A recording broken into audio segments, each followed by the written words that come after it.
Les grandes civilisations du passé ont posé les fondations de notre monde moderne. Mais la plupart des livres d'histoire passent sous silence toute une période au cours de laquelle un certain nombre de grands esprits ont véritablement révolutionné le domaine de la connaissance scientifique et technique. Une période considérée comme l'âge d'or du progrès technologique en Orient.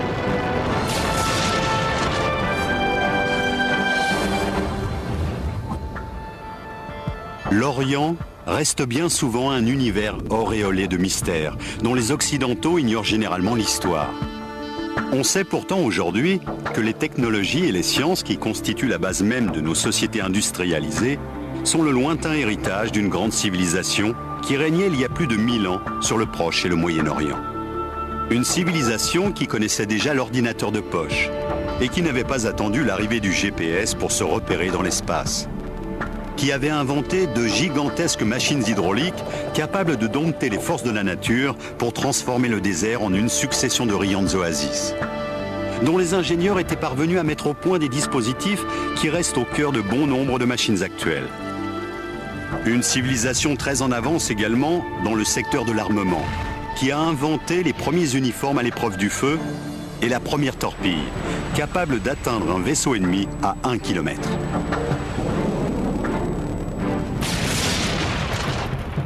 L'effondrement de l'Empire romain marque un grand tournant pour la civilisation occidentale.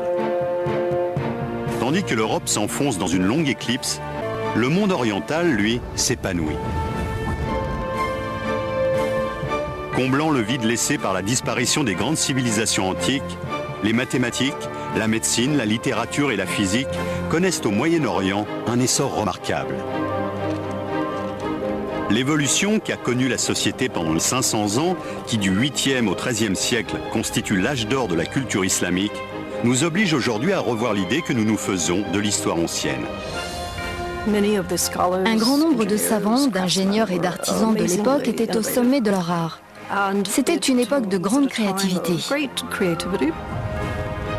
Tandis que l'islam, parti de la péninsule arabique, se propage en Inde, en Afrique du Nord et jusqu'en Espagne, les hommes de science musulmans accumulent une somme de connaissances telles que l'humanité n'en a jamais connue. Pendant 5 siècles, le monde musulman va être le centre du savoir et de la culture. L'Europe n'aurait jamais pu avoir le développement qu'elle a connu par la suite sans l'apport de cette culture. Pendant toute cette période qui a duré de l'an 700 environ à l'an 1600, voire au-delà, il y a une sorte de soif de connaissance permanente. Dès la fin du 8e siècle, apparaît une école qui restera longtemps à l'avant-garde du progrès technique et scientifique. Connue sous le nom de Maison de la Sagesse, c'est un peu l'équivalent de la Sorbonne ou de Polytechnique. Elle attire des intellectuels venus de l'ensemble du monde musulman. On trouve ainsi dans les manuscrits de cette époque un certain nombre d'indices qui donnent à penser que les ingénieurs du monde musulman s'intéressaient aux automates, l'équivalent de nos robots actuels. Comme cette serveuse de thé, font appel à des procédés encore utilisés de nos jours. La serveuse de thé est constituée d'un réservoir placé au-dessus d'un robot. Ce réservoir est percé d'un trou par lequel l'eau ou le thé peut s'écouler. Ce système permet de contrôler le débit de la machine. Le réservoir est rempli d'eau ou de thé qui tombe ensuite goutte à goutte dans un récipient à un rythme constant. Lorsque le liquide atteint un certain niveau, au bout de 7 minutes et demie exactement, il s'écoule dans le verre que la serveuse tient à la main. Le poids du verre plein déclenche un mécanisme qui fait descendre la figurine. Une porte s'ouvre et la serveuse propose le verre à l'invité ébahi.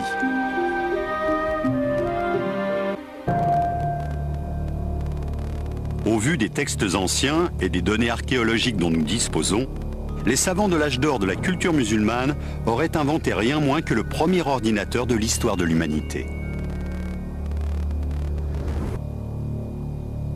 On a ainsi retrouvé dans un manuscrit du Xe siècle, attribué à un astronome du nom d'Al-Biruni, le croquis d'un calendrier à engrenages. La machine d'Al-Biruni permettait, grâce à un système très élaboré, de suivre les mouvements des astres du système solaire. Composé de 8 roues dentées en bronze, ce mécanisme est en soi une véritable prouesse technologique. Tous les cadrans étaient réglés sur la bonne position astrologique avant la mise en service de la machine. Chaque jour, on avançait l'aiguille principale d'un cran, ce qui mettait en action l'ensemble des engrenages, modifiant successivement les indications relatives au Soleil, à la Lune et aux phases de la Lune. Les roues dentées étaient réalisées avec une telle précision que la machine permettait d'indiquer très exactement les jours, les mois et les années. Un livre, écrit au XVIe siècle par un homme de science de l'époque, Taqi al-Din, décrit une mystérieuse machine qui serait, selon les spécialistes, un système hydraulique d'un type particulièrement ingénieux et élaboré. Actionnée par la force de l'eau, cette pompe monobloc à 6 cylindres semble sortir tout droit des bureaux d'études du XXe siècle et n'a rien à envier à une machine moderne. Un modèle réduit de cet engin a été réalisé à Dubaï. Chaque came actionne à son tour un levier constitué d'un bras fixé en son centre et aboutissant à un piston vertical. Une masse de plomb est fixée à l'extrémité supérieure de chaque piston, qui est équipé en bas dans le cylindre d'une valve à clapet. La roue tourne et chaque bras de levier est actionné successivement par les cames. L'eau est remontée à la surface par le piston à valve. Lorsque le levier est libéré, le poids vient appuyer sur le piston et l'eau est évacuée vers le système de distribution. La machine de Taqi al-Din est le fruit d'une évolution remarquable qui part d'une invention des frères Banu Moussa au début du IXe siècle et passe par les améliorations apportées un peu plus tard par le grand ingénieur Al-Jazari. Mais la civilisation musulmane du Moyen-Âge n'a pas seulement produit des mécanismes ingénieux et des instruments sophistiqués. Les savants et les inventeurs de l'époque ont également créé des machines automatiques géantes, destinées à assurer la survie de millions de personnes. Des machines basées sur des technologies qui ne referont surface que 500 ans plus tard.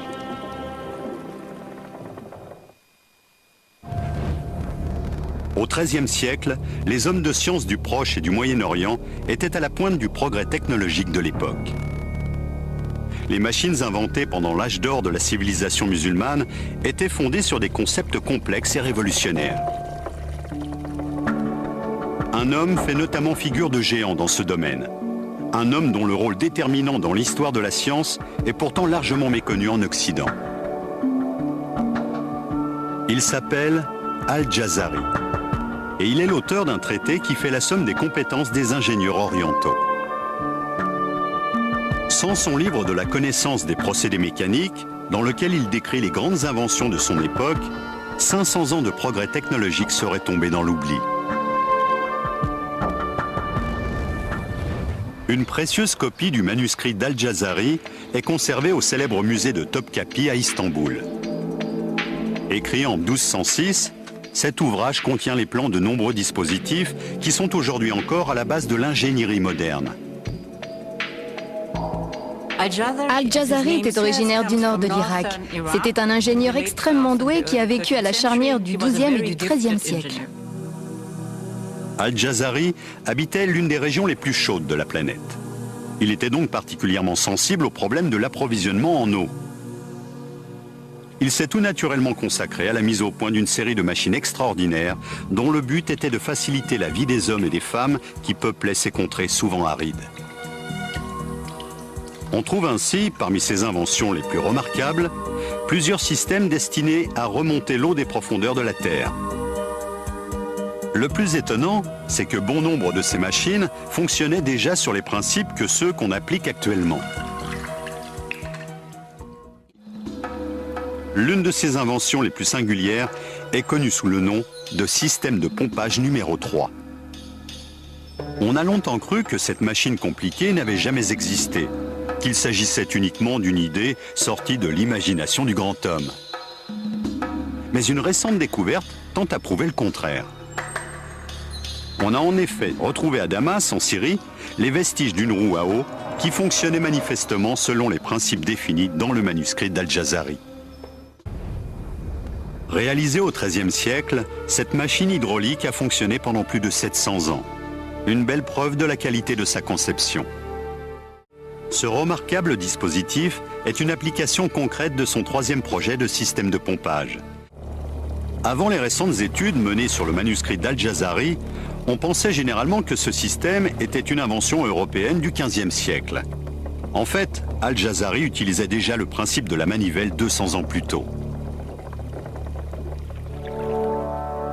Un certain nombre d'autres éléments tentent à prouver que les grands mécanismes destinés à assurer l'approvisionnement en eau étaient très répandus et très développés dans le monde musulman de l'époque.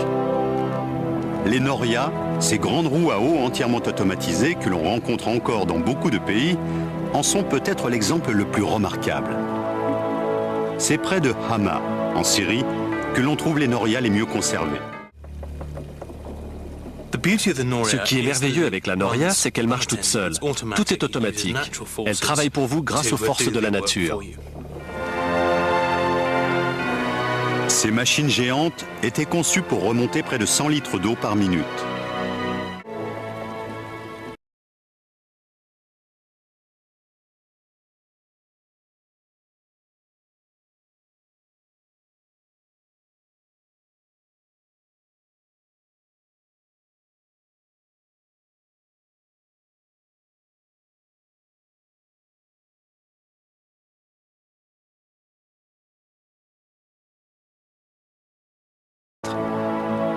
Les plans étonnants que nous a laissés Al-Jazari et les magnifiques roues à eau géantes qui continuent de tourner ici ou là dans certains pays musulmans témoignent de l'extraordinaire développement technologique que ce monde connaissait au Moyen-Âge. Il existe cependant bien d'autres machines nées en Orient, dont certaines étaient tellement en avance sur leur temps que les historiens ont longtemps douté qu'elles aient jamais existé. Pour les chercheurs qui travaillent aujourd'hui sur les manuscrits arabes du Moyen-Âge, il est de plus en plus évident que nombre de machines n'ont pas été inventées, mais simplement redécouvertes par l'homme moderne. Les résultats des travaux les plus récents nous obligent à repenser toute l'histoire de la mécanique. Je suis persuadé que notre société moderne aurait été très différente si la civilisation musulmane n'avait pas existé. On pense souvent que la pompe aspirante à double effet a été inventée au XXe siècle. En réalité, elle est née quelques 700 ans plus tôt.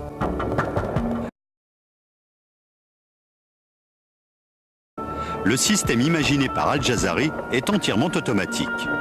Cette évolution aura une influence directe sur le développement de l'ingénierie moderne et donnera naissance, 500 ans plus tard, associé au principe de la manivelle, au premier moteur à vapeur. Prenez la machine numéro 5 d'Al-Jazari. Il s'agit en fait d'une pompe aspirante à double effet. Elle possède 2 cylindres munis de 2 pistons à mouvement alternatif. La pompe est actionnée par une roue à eau, qui entraîne, par un système d'engrenage, un bras oscillant auquel sont reliés les 2 pistons. Les pistons vont et viennent horizontalement dans des cylindres opposés, tous deux équipés de dispositifs d'aspiration par valve et d'acheminement de l'eau. Les canalisations se rejoignent au-dessus de la machine dans un réservoir qui servira ensuite à alimenter le réseau d'irrigation. Les remarquables progrès accomplis par Al-Jazari dans la construction de machines hydrauliques ouvriront la voie à d'autres savants du monde musulman qui ne tarderont pas à inventer des engins encore plus étonnants. Alors que l'Europe est en pleine stagnation, l'Orient connaît un essor technologique particulièrement dynamique. Il y avait une tradition extrêmement vivante des sciences mécaniques dans le monde islamique du Haut Moyen-Âge, qui contrastait avec l'apathie de l'Europe occidentale des 7e, 8e et 9e siècles. 3 personnages ont joué un rôle particulièrement important dans le développement technologique et scientifique de la civilisation musulmane. 3 frères, les Banu Moussa. Les Banu Moussa ont inventé toute une série de machines étonnantes. La mécanique était généralement considérée comme la science de l'illusion, car elle utilisait un phénomène mécanique pour produire un effet spectaculaire.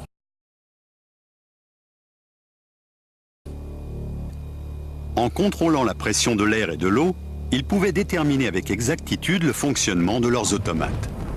Les techniques de haute précision mises en œuvre dans ce dispositif font aujourd'hui encore partie des fondements de la mécanique moderne. La première de ces inventions est une valve conique qui sert à réguler le débit de l'eau. L'eau située dans le réservoir du haut passe par un trou aménagé au fond, comme vous pouvez le constater. Ce trou est équipé d'une valve conique qui, lorsqu'elle remonte, obstrue le passage.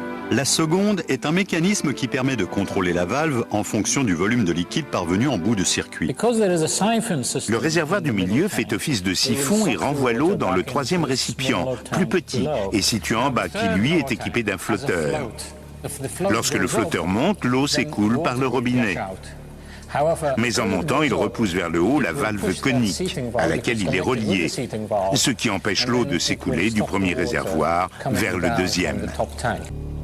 Ce sont exactement les mêmes techniques que l'on retrouve aujourd'hui dans les dispositifs de régulation des machines à laver ou des moteurs d'avion à réaction.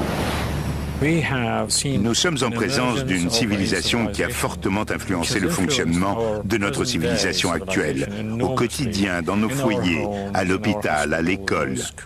Et si vous regardez les étoiles, vous constaterez que beaucoup portent aujourd'hui encore des noms arabes. La civilisation musulmane du Moyen-Âge ne maîtrisait pas seulement les techniques hydrauliques. De toute évidence, ces astronomes étaient également capables de calculer avec précision les mouvements des astres.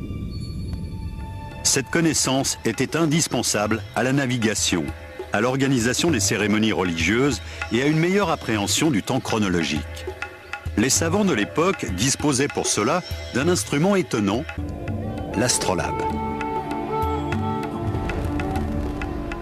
Le musée d'histoire des sciences d'Oxford, en Angleterre, possède la plus grande collection d'astrolabes du monde.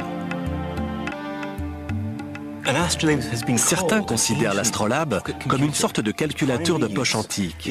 Sa fonction première est de donner des repères dans le temps en se basant sur le soleil et les étoiles. C'est donc un instrument astronomique qui vous donne l'heure du coucher et du lever du soleil tous les jours de l'année, où que vous soyez. Portable et très précis, l'astrolabe était un peu le BlackBerry de l'époque. Voici le plus ancien astrolabe de notre collection. Il date de la fin du 9e siècle. C'est plus qu'une simple machine à calculer.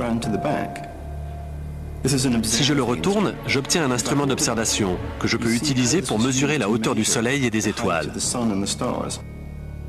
Il suffit d'ajuster la règle afin d'aligner l'astre choisi avec le viseur de l'appareil. Il ne reste plus qu'à relever le degré indiqué par la flèche sur la graduation qui figure au bord du disque. Et cela vous donne la hauteur de l'astre observé au-dessus de l'horizon. Vous pouvez alors ensuite déterminer l'heure et la date. Les inventeurs du monde médiéval musulman étaient donc passés maîtres en l'art de fabriquer des objets mécaniques. Les villes du Proche et du Moyen-Orient étaient de grands centres d'innovation technologique. Poussant toujours plus loin leurs recherches, les savants de l'époque, tels Al-Jazari, ont ensuite appliqué les connaissances qu'ils avaient accumulées à la fabrication d'étonnantes horloges et de redoutables machines de guerre.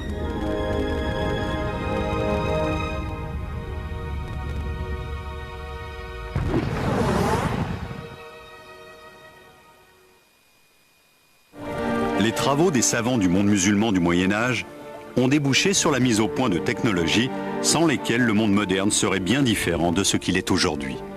Le grand inventeur Al-Jazari expose ainsi dès le XIIIe siècle, dans son livre de la connaissance des procédés mécaniques, les grands principes de mécanique qui préfigurent l'avènement de la société industrielle.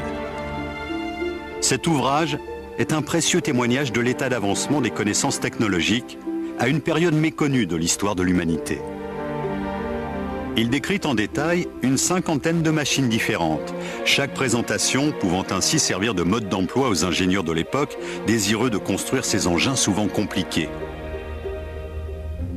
Nous avons demandé au modéliste britannique Richard Windley de réaliser la réplique d'une des machines automatiques d'Al-Jazari qui fait appel à une bougie pour calculer avec précision le temps écoulé. Il précise dans quelle matière la bougie doit être faite, ses dimensions exactes, et même la nature de la mèche à utiliser. Al-Jazari décrit 4 horloges à bougie dans son traité, faisant preuve d'un raffinement inégalé en ce domaine. Le système est actionné par la lente combustion de la bougie, qui raccourcit peu à peu, faisant ainsi bouger grâce à une série de poulies et de câbles, une aiguille sur un cadran qui permet de lire l'heure. La journée islamique était divisée en unités de durée inégales. L'heure diurne n'avait pas la même durée que l'heure nocturne, ce qui complique la tâche. La solution est pourtant d'une simplicité déconcertante.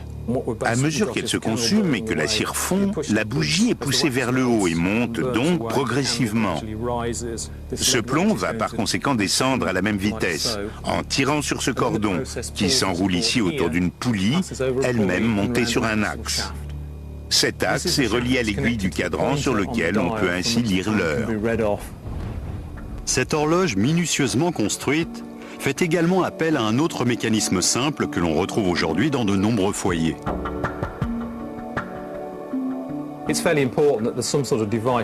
Pour maintenir en place le capuchon du cylindre et éviter qu'il ne cède sous la pression du poids, Al-Jazari a imaginé un système de fermeture utilisé à l'heure actuelle sur les ampoules électriques. Il est quand même étonnant de retrouver quasiment le même système 800 ans après.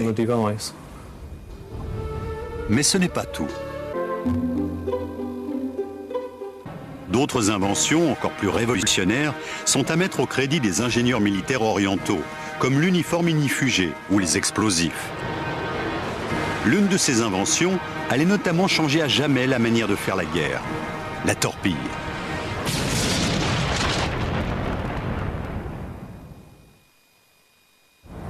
Les ingénieurs et les savants du Moyen-Orient ont beaucoup contribué au perfectionnement de technologies remarquables, mais ils ont mis le même talent et la même imagination à concevoir des armes de guerre aussi ingénieuses que terrifiantes. Ils se sont notamment attachés à améliorer l'usage de la poudre à canon en la raffinant. La poudre était fabriquée selon une recette qui faisait appel à des ingrédients naturels disponibles en quantité, comme le charbon de bois et le salpêtre. En mélangeant ces composants relativement inoffensifs, vous obtenez un produit qui va être au centre de toutes les guerres pendant près de 1000 ans. La poudre a été inventée en Chine, mais au début, elle n'était pas suffisamment explosive pour avoir un effet décisif sur le champ de bataille. Il semble bien que la formule qui a permis d'en faire une véritable arme de guerre ait été mise au point par les chimistes du monde musulman.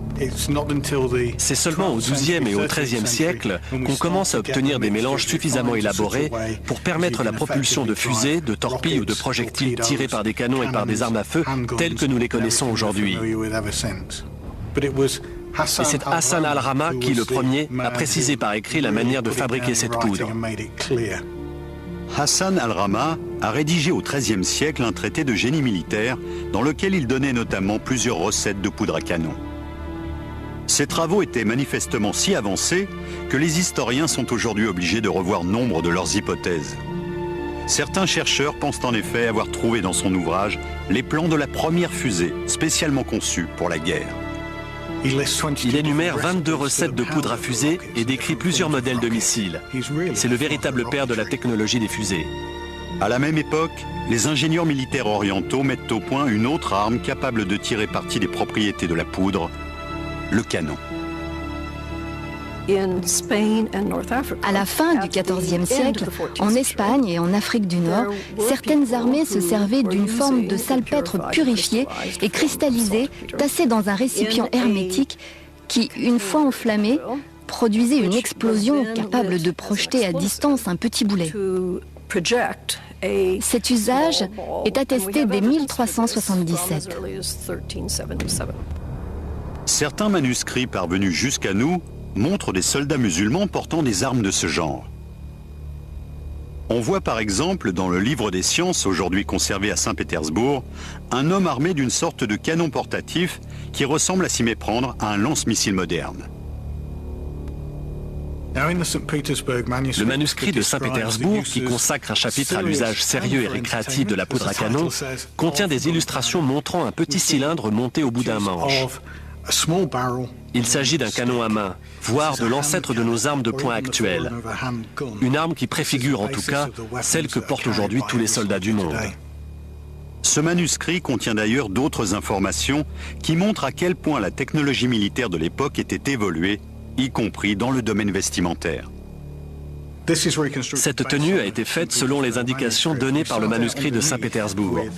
La première couche est constituée par une tunique de soie. Or, on sait bien que la soie résiste au feu. Les pilotes de Formule 1 portent tous un vêtement de soie sous leur combinaison inifugée.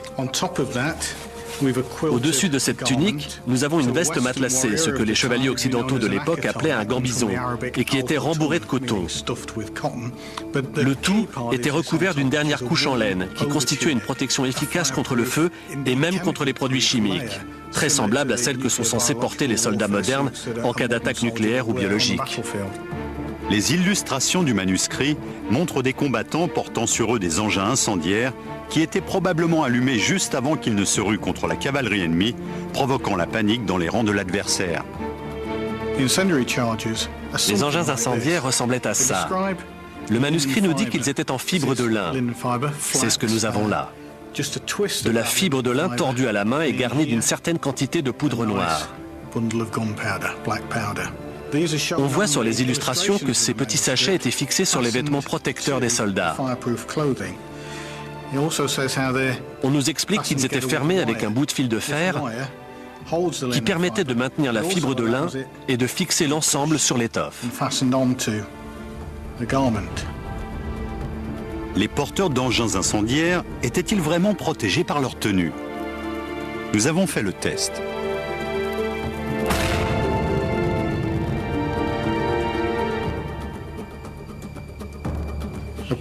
Pendant une charge, des centaines de pétards de ce type devaient exploser simultanément, ce qui devait affoler les chevaux. Ce qui m'intéresse surtout, c'est de constater que l'étoffe ne porte aucune trace de brûlure. La chaleur a à peine traversé. Manifestement, ces vêtements étaient vraiment à l'épreuve du feu.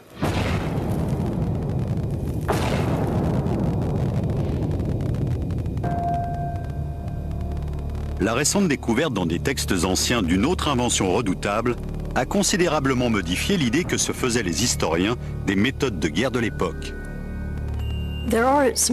Il existe un certain nombre de similitudes entre les technologies militaires du Moyen-Âge et celles d'époques plus proches de nous. Je pense en particulier à un engin qui ressemble fort à une torpille. Ce curieux objet, qualifié d'œuf mobile qui s'enflamme par les auteurs de l'époque, serait en effet la première torpille de l'histoire de l'humanité. C'est une arme destinée à couler les navires. Contrairement à une torpille moderne, elle ne se déplace pas sous l'eau, mais sur l'eau. Les ingénieurs militaires de la civilisation musulmane médiévale avaient-ils vraiment les moyens de fabriquer de telles armes? Nous pensions jusqu'à présent que la torpille était une invention du 19e siècle. Le fait qu'un engin très semblable existait déjà il y a 700 ans nous oblige à regarder les choses sous un jour nouveau et à réécrire certaines pages des manuels d'histoire. Il s'agit bien d'une torpille. Était-elle efficace? Nous l'ignorons. Pour tenter de répondre à cette question, nous avons demandé au modéliste Richard Windley de construire une réplique miniature de cette petite merveille de la technologie médiévale à partir des plans originaux du XIIIe siècle. Cette maquette a été fabriquée d'après les illustrations d'un manuscrit musulman datant à peu près de l'année 1220. Le texte parle d'un engin en forme de poire aplatie plus précisément. Cette réplique est faite en cuivre et en fer. Ce cylindre situé sur la face supérieure contient la charge de poudre noire. La pointe permettait à l'engin d'aller se ficher dans la coque du navire ennemi. Il était alors très dangereux d'essayer de le retirer. Une fusée n'est ni plus ni moins qu'un tube à l'intérieur duquel on a tassé de la poudre. Cela ressemble beaucoup au feu d'artifice qu'on utilise encore aujourd'hui. J'ai réalisé la face intérieure de cette réplique en employant un procédé inédit. L'original possédait probablement une sorte de coque en fer martelé. La torpille était vraisemblablement bourrée d'une substance incendiaire. Destinée à semer la panique dans la flotte ennemie, elle devait également provoquer des dégâts importants.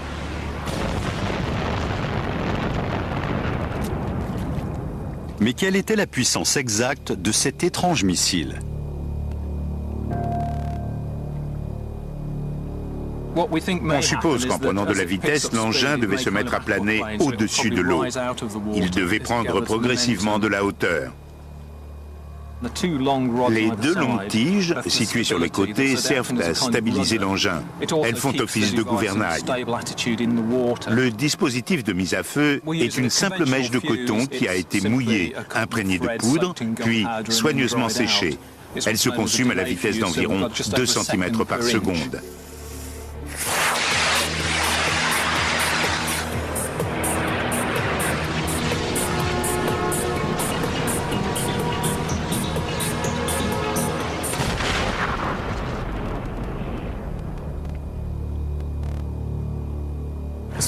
Superbe, c'est vraiment génial. Ces gens-là étaient parfaitement capables de fabriquer des armes redoutables. Il est donc faux de croire qu'après la chute de l'Empire romain, l'humanité s'est enfoncée dans une période d'obscurantisme. Les recherches les plus récentes montrent qu'en réalité, les savants de la civilisation musulmane du Moyen-Âge, dans leur façon de penser et de concevoir de nouvelles technologies, je crois qu'ils étaient plus originaux que les Romains, et peut-être même que les Grecs. les textes de la civilisation arabo-musulmane du Moyen-Âge livrent peu à peu leurs secrets aux chercheurs. Ils révèlent l'existence de machines extrêmement élaborées à une époque que l'on croyait rétrograde. Manifestement, il va falloir réviser la liste des grands précurseurs de la civilisation moderne. En effet, les travaux les plus récents des chercheurs remettent en cause la vision que nous avions de l'histoire ancienne. Il faut se rendre à l'évidence, l'homme moderne n'a pas inventé la société mécanisée. Il l'a simplement redécouverte.